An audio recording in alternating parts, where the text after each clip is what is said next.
Assalamualaikum warahmatullahi wabarakatuh. Kita mulai dengan baca basmalah Bismillahirrahmanirrahim agar pembelajaran kita senantiasa diberikan kemudahan oleh Allah Subhanahu wa taala. Baik anak-anak, untuk hari ini kita masuk di bab ke-9 materi PAI kelas 10 tentang meneladani perjuangan dakwah Rasul di kota Madinah. Kita tahu bersama bahwa Rasulullah SAW pernah berdakwah di dua tempat, ada di Makkah dan kemudian di Madinah. Nah, awal-awal dulu ketika Nabi berdakwah di kota Makkah dengan berbagai ancaman, dengan berbagai teror yang diberikan oleh kaum kafir Quraisy, ya, sehingga mengharuskan untuk hijrah. Nah, hijrah inilah atau perpindahan inilah Nabi pindah dari kota Mekah ke Madinah. Nah, hari ini kita akan belajar meneladani perjuangan dakwah Rasulullah SAW di Madinah. Baik anak-anak, kita lihat materinya di layar sudah ada. Semoga jelas dan bisa memberikan pemahaman. Baik, yang pertama, memahami perjuangan dakwah Nabi Muhammad SAW. Yang pertama, awal mula hijrah sebagai titik awal dakwah Nabi di Madinah. Jadi sebelum Nabi itu hijrah ke Madinah ada beberapa peristiwa atau kejadian. Yang pertama, wafatnya istri tercinta Siti Khadijah yang senantiasa menemani, senantiasa memberikan semangat kepada Nabi Muhammad. Begitupun pamannya Abu Thalib yang selalu menjadi pembela utama dari ancaman kafir Quraisy pada saat itu wafat atau meninggal dunia. Sehingga Rasulullah SAW merasa sangat kehilangan dua sosok yang mengikuti perjuangan Nabi pada saat itu. Di sisi lain, kesediaan penduduk Madinah Yasrib memikul tanggung jawab bagi keselamatan Rasul merupakan tanda yang jelas bagi kelanjutan dakwah Rasul. Bahkan ketika hijrah dari Mekah ke Madinah, Nabi itu disambut dengan luar biasa oleh masyarakat Madinah dengan sholawat, ya, dengan yang populer itu dengan sholawat Badar. طلع البدر علينا من ثنيات الوداع. Nah, salawat itu yang mengiringi datangnya Nabi ke kota Madinah. Pada tahun 621 Masehi telah datang 13 orang penduduk Madinah menemui Rasul. Mereka berikrar memeluk agama Islam. Tahun 622 Masehi datang lagi 73 orang. Ya, terdiri dari suku Aus dan Khazraj, yang pada awalnya mereka datang untuk melakukan ibadah haji, tetapi kemudian menjumpai Rasul dan mengajak beliau agar hijrah ke kota Madinah. Faktor lain yang menyebabkan hijrah dari kota Mekah, pemboikotan yang dilakukan oleh kaum kafir Quraisy kepada Rasul dan para pengikutnya Bani Hashim dan Bani Muthalib. Nah, jadi kaum kafir Quraisy itu saking tidak suka kepada Nabi, ya, melakukan pemboikotan, melarang setiap perdagangan dan bisnis dengan pendukung Nabi Muhammad.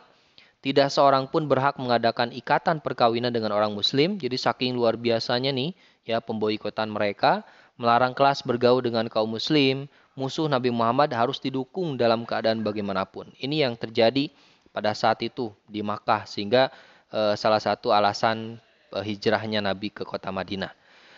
Selanjutnya kita harus tahu substansi dakwah Nabi di Madinah. Yang pertama, membina persaudaraan antara kaum Ansor dan Muhajirin. Nah, kaum Ansor ini adalah kaum asli kota Madinah, sementara Muhajirin adalah orang-orang yang hijrah dari Mekah ke Madinah. Nah, kehadiran Rasul, kaum Muhajirin sebutan bagi pengikut Rasul yang hijrah ke Madinah. Mereka memperlakukan Nabi dan para Muhajirin atau orang-orang yang hijrah seperti saudara mereka sendiri. Ini hebatnya kaum Ansor, ya, merasa punya saudara, padahal orang-orang itu baru datang ke kota Madinah. Ini luar biasanya. Nah, selanjutnya perjanjian Nabi Muhammad dengan kaum Yahudi, ya, melakukan perjanjian. Yang pertama, kaum Yahudi hidup damai bersama-sama dengan kaum Muslim. Kedua belah pihak bebas memeluk dan menjalankan agamanya masing-masing. Jadi Islam itu adalah salah satu agama yang tidak memaksakan agama lain untuk masuk ke agama Islam. Kaum Muslimin dan kaum Yahudi wajib tolong-menolong, dan selanjutnya masih banyaklah isi perjanjiannya. Ini poin-poin pentingnya saja. Membentuk masyarakat yang berlandaskan Islam, ini yang diajarkan oleh Nabi pada saat di Madinah. Kebebasan beragama, tidak ada paksaan, azan, sholat, dan zakat puasa Ya, jadi bila sholat tiba, orang-orang berkumpul bersama tanpa dipanggil. Jadi kalau sekarang ada azan, dulu itu tanpa azan dulu. Ya, meskipun ada muadzin Nabi kan, seperti kita tahu ada Bilal bin Rabah, muadzinnya Nabi pada saat itu. Selanjutnya, prinsip-prinsip kemanusiaan yang ditanamkan oleh Nabi di kota Madinah juga begitu sangat luar biasa. Ya, seperti misalkan larangan mengambil harta orang lain dengan batil karena nyawa dan harta benda adalah suci. Jadi Islam itu ajaran yang mengajarkan kedamaian, tidak ada terorisme, tidak ada radikalisme, itu adalah sebatas oknum-oknum saja yang mengatasnamakan Islam. Mengajarkan pendidikan politik, ekonomi, dan sosial dalam bukunya 100 tokoh paling berpengaruh di dunia, Michael Hart menempatkan Rasul Nabi Muhammad pada urutan pertama. Saking hebatnya Nabi sebagai tokoh politik, pendidikan, ekonomi, dan sosial. Nah, bagaimana sih strategi dakwah Nabi ketika di Madinah? Yang pertama, meletakkan dasar-dasar kehidupan masyarakat, memulai dengan membangun masjid, membangun ukhuwah Islamiyah, Ansor, dan Muhajirin yang tadi dijelaskan, menjalin persahabatan, dan kemudian yang paling penting ya dalam kaitannya strategi dakwah Nabi itu adalah menjalin persahabatan dengan pihak-pihak non-muslim. Jadi meskipun non-muslim, Nabi itu tidak ragu untuk menjalin ukhuwah atau persaudaraan.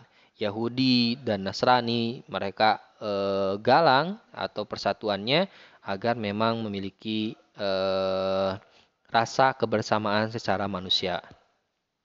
Terbentuknya Madinah membuat Islam semakin kuat, jadi semakin banyak orang yang masuk Islam di kota Madinah, mengikutnya semakin banyak, ya sehingga timbul kekhawatiran dari kalangan Quraisy dan musuh-musuh Islam. Nah, mendorong orang Quraisy melakukan berbagai macam bentuk ancaman, sehingga hasilnya terjadilah beberapa perang. Yang pertama ada perang Badar, ini perang pertama yang terjadi dalam sejarah Islam. Dengan perlengkapan sederhana, Nabi bersama 305 orang berangkat keluar Madinah, bahkan dihajar atau dihadang oleh 900 bahkan 1.000 orang. Jadi 3 kali lipat ya pasukannya, dan akhirnya kaum muslimin berhasil memperoleh kemenangan. Yang kedua ada perang Uhud. Ya, perang Uhud ini perang selanjutnya setelah perang Badar mereka kalah, sehingga kaum Quraisy semakin benci kepada muslimin atau orang Islam. Ya, 3.000 pasukan berunta, 200 pasukan berkuda, mereka memakai baju besi, pasukan ini dipimpin oleh Khalid bin Walid, ya, dan lain-lain. Nah, selanjutnya ada perang Ahzab atau Khandaq. Bani Nadir yang menetap di Khaybar berkelompok dengan musyrikin Quraisy untuk menyerang Madinah. Pasukan gabungan mereka berkekuatan 24.000 pasukan. Jadi sangat banyak ya yang dilakukan pada saat itu. Ada juga selanjutnya perang Hunain. Ya, setelah Mekah telah ditaklukkan, tidak semua suku Arab bersedia tunduk pada Nabi Muhammad. Ya, jadi banyak juga yang masih ada yang tidak mau ikut dengan Nabi. Yang selanjutnya ada perang Tabuk, perang terakhir yang diikuti oleh Nabi. Terjadi karena kecemburuan dan kekhawatiran Heraklius atas keberhasilan Nabi Muhammad menguasai seluruh jazirah Arab. Jadi luar biasanya Nabi Muhammad sudah menguasai hampir seluruh jazirah Arab, dan ini yang dikhawatirkan oleh Heraklius, ya, seorang raja pada saat itu. Surat Nabi pada para raja dan lain-lain, kemudian penaklukan Mekah, ini dilakukan oleh Nabi sebagai strategi dakwahnya. Jadi luar biasa ya kalau kita lihat bagaimana Nabi membangun dan menjaga persaudaraan, begitupun berpolitik, berperang, begitu sangat luar biasa yang bisa kita ambil hikmah di dalamnya. Itu saja anak-anak, semoga bermanfaat materi kita hari ini. Ucapkan hamdalah, alhamdulillahirabbil alamin. Silahkan catat hal-hal pentingnya ya, kemudian sertakan di komentar atau di deskripsi videonya ya. Itu saja anak-anak, terima kasih. Assalamualaikum warahmatullahi wabarakatuh.